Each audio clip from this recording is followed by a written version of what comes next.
Sa wakas ay narating ng tatlo ang bahay ng mangkukulam.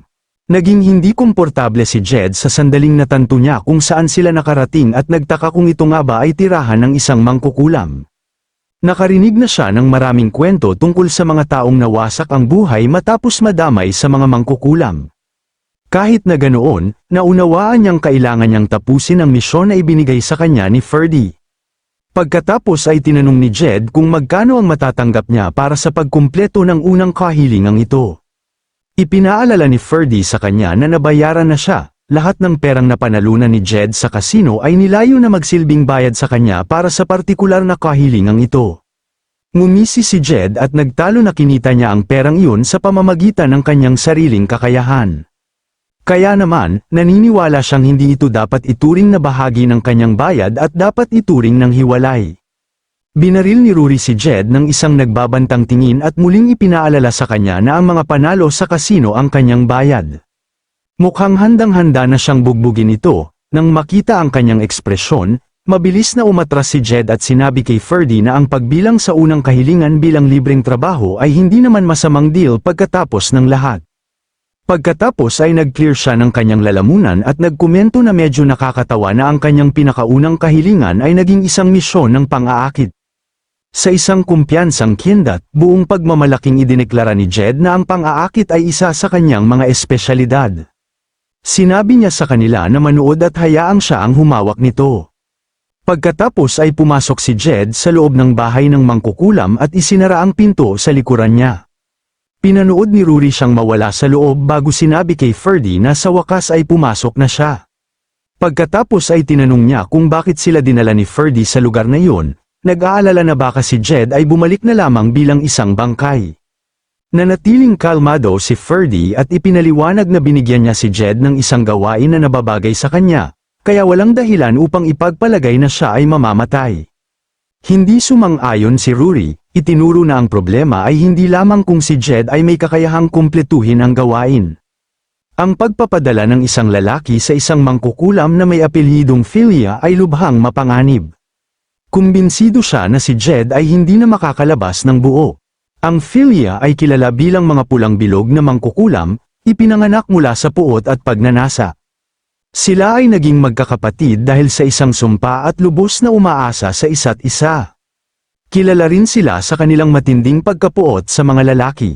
Tiniyak ni Ferdy kay Rory na walang dapat ipag-alala. Ipinaliwanag niya na si Echidna ay itinuturing na isang erehe kahit sa loob ng angkan ng Philia. Nagulat si Rory na ang isang mangkukulam ay talagang matatawag na erehe. Kinumpirma ni Ferdy na posible yun, pagkatapos ay ipinaliwanag niya na ang mismong dahilan kung bakit si Echidna ay ipinatapon ay siya ring dahilan kung bakit nila siya na-recruit. Nagsimula si Rory na magtanong kung ang dahilan na yun ay ang kanyang pinaghihinalaan. Bago pa man siya makapagtapos, biglang bumukas ang pinto ng bahay ng mangkukulam. Lumabas si Jed na mukhang lubos na naubos, sa nanginginig na boses, tinawag niya si Ginoong Ferdy at inamin na ang lahat ay natapos ng mas mabilis kaysa sa inaasahan. Pagkatapos ay ipinaliwanag niya na sinabi ng mangkukulam na gagawin niya ang lahat para sa kanya dahil lamang sa nahumaling siya sa kanyang itsura. Kinabahan si Jed at nagtaka kung ito nga ba ang inaasahang resulta. Nakatayo mismo sa likuran niya si Echidna, ang erehe ng Philia. Siya ay lubos na nahumaling sa guwapong mukha ni Jed at mahigpit na kumapit sa kanya. Ang dahilan sa likod ng erehiya ni Echidna ay sa wakas ay nabunyag. Siya ay may obsesibong pagkahumaling sa mga guwapong mukha. Sa sandaling mapansin niya ang kaakit-akit na anyo ni Ferdy, bumalik ang kanyang pananabik. Nagsimula pa siyang lumuwa na parang si Ferdy ay isang masarap na pagkain na inilagay mismo sa harap niya. Masayang binati ni Echidna sina Ferdy at Rory, natutuwa na maraming gwapong lalaki at isang magandang babae ang biglang lumitaw sa labas ng kanyang tahanan. Labis siyang nasabik kaya nagsimula siyang tumawa ng masaya. Si Jed naman ay nakatayong ganap na nagyelo sa kanyang kakaibang kilos. Pagkatapos ay direktang tumungo si Ferdy sa usapin. Tinawag niya si Echidna ng Philia at inihayag na narinig niyang siya ay lumilikha ng isang napaka-espesyal na golem. Agad na nagulat at napahiya si Echidna na alam niya ang tungkol sa kanyang lihim na proyekto. Nagtaka siya kung paano natuklasan ni Ferdy ang isang bagay na itinago niya. Pagkatapos ay hiniling ni Ferdy na ipakita sa kanila ang golem. Mabilis na tumanggi si Echidna, iginiit na ang kanyang golem ay isang lubos na kumpidensyal na lihim. Simpleng lumingon si Ferdy at mahinahong inihayag na wala silang choice kundi umalis. Agad na nagpanik si Echidna at pinigilan sila, hindi niya matiis na hayaang umalis ang mga magagandang taong hindi niya nakita sa mahabang panahon. Hindi makalaban sa tukso, sa wakas ay pumayag si Echidna na ipakita sa kanila ang kanyang golem. Pinapasok niya ang lahat upang makita ang kanyang nilikha. Gayunpaman, sa sandaling makita ang golem, ang tatlo ay natahimik. Ang mukha nito ay hindi kapani-paniwalang gwapo, na tiyak na hindi inaasahan ng sinuman mula sa isang ordinaryong golem. Tumingin si Jed kay Echidna at itinuro na halatang gumugol siya ng napakalaking pagsisikap sa pagperpekto ng mukha ng golem. Napahiya si Echidna at inamin na hindi pa tapos ang golem. Pagkatapos ay buong pagmamalaki niyang ipinaliwanag na sinusubukan niyang lumikha ng kanyang sariling sukdulang anyo ng kagandahan. Nagsimula si Echidna na ipaliwanag ang iba't ibang katangian ng kanyang nilikha nang biglang lumapit ng labis ang golem sa kanya. Sa sandaling makita ni Echidna ang gwapong mukha nito mula sa ganoong kalapit na distansya, lubos siyang nasakop ng kanyang alindog. Namula ang kanyang mukha habang nahuhumaling sa kagandahan ng kanyang sariling nilikha. Ang tatlo ay nakatayo lamang sa natulala na katahimikan matapos masaksihan ng sobrang awkward na reaksyon ni Echidna. Sinusubukan pa rin ni Rory na malaman kung ano ang nangyari. Tinanong niya kung ano ang ginagawa ng golem kanina. Mahinahong ipinaliwanag ni Echidna na sinusuri ng golem ang kanyang kalooban. Kaya nitong obserbahan ng nakapag-iisa ang kanyang kalagayan at pumili ng angkop na tsaa batay sa kanyang nararamdaman. Nagulat si Rory. Ang isang ordinaryong golem ay hindi dapat magkaroon ng ganoong kakayahang matuto. Natanto niya na ito ay isang napaka-advanced na golem na may kakayahang makaramdam ng emosyon ng kanyang amo at gumawa ng mga desisyon ng mag-isa. Sa sandaling yun, bumalik ang golem ni Echidna na may dalang bagong handa na tasa ng tsaa. Masayang natanto ni Echidna na ang golem ay dapat na lamang siya ay nasa mabuting kalooban sa araw na yun.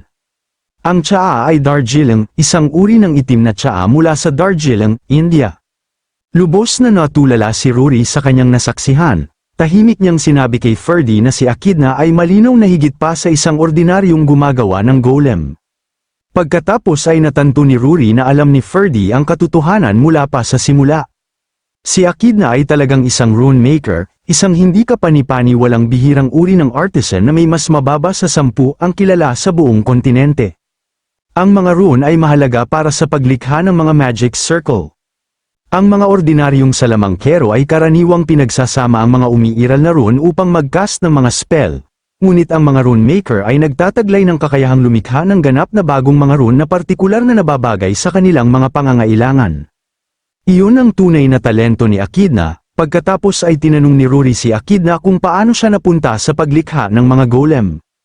Ngumiti si Echidna at ipinaliwanag na ang kanyang pulang bilog ay nagising dahil sa kanyang matinding pagnanais para sa mga gwapong lalaki.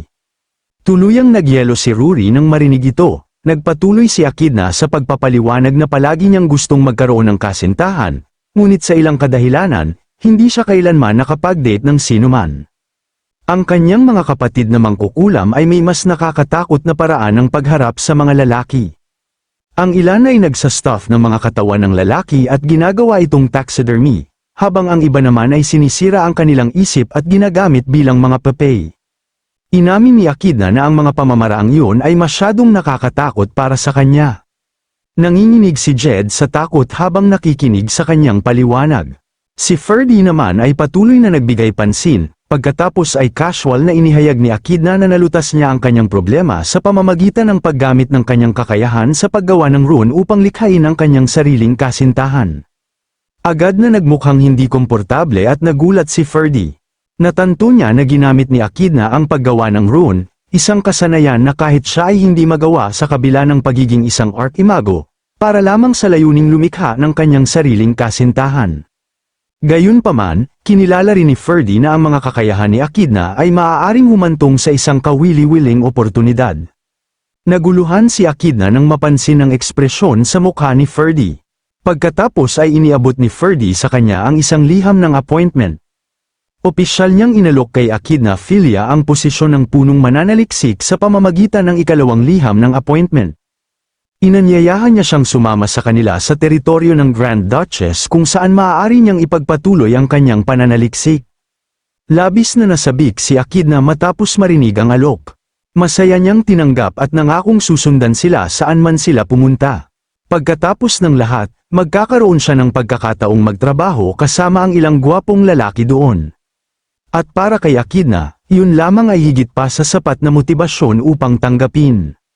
Sa matagumpay na pag-recruit kay Echidna, nagsimula ang 4 sa kanilang paglalakbay ng magkasama. Naisip ni Ferdy kung gaano kalaki ang kanilang progreso. Sa wakas ay nakalap na niya ang lahat ng mga espesyalista sa pananaliksik na kinakailangan para sa teritoryo ng Grand Duchess. Si Burnell ang mamamahala sa magical engineering habang si Echidna naman ay magkokonsentre sa pagbuo ng kanyang mga golem na sundalo. Sa kakayahan sa pananaliksik ng dalawang eksentrikong espesyalistang ito, naniniwala si Ferdy na maaaring maging posible na tuluyang maalis ang mga halimaw sa hanay ng harapan ng malayong silangan. Hindi nagtagal, nagsimula ng sumakay ang 4 sa karwahe. Masayang nagpaalam si Jed sa madilim na kagubatan, nakahinga ng maluwag na sa wakas ay natapos na ang kanilang misyon. Pagkatapos ay tinanong ni Ferdy si Echidna kung naiimpake na niya ang lahat ng kailangan niya. Masayang kinumpirma ni Echidna na ang lahat ng kanyang gamit ay naimpake ng perpekto. Naimbak pa niya ang lahat gamit ang subspace storage magic. Binigyan siya ni Jed ng isang hindi komportableng ngiti at hinimok siyang magmadali at pumasok sa karwahe. Agad na natanto ni Ferdy na kung si Echidna ay may kakayahang gumamit ng subspace storage magic, siya ay dapat na hindi bababa sa ika-5 bilog na mangkukulam. Napagpasyahan din niya na ang kanyang pagkahumaling sa mga gwapong lalaki ay walang iba kundi kabaliwan. Sa ngayon, nagpasya si Ferdy na magiging matalino na magkaroon ng malapit na countermeasure kung sakaling may magkamali. Pagkatapos ay inutusan niya sina Jed at Echidna na bumalik muna sa kastilyo ni Valdrova. Nagyelo si Jed sa di paniniwala ng marinig ito, si Echidna naman ay lalong nasabik. Hindi maintindihan ni Jed kung bakit hindi sasama si Ferdy sa kanila.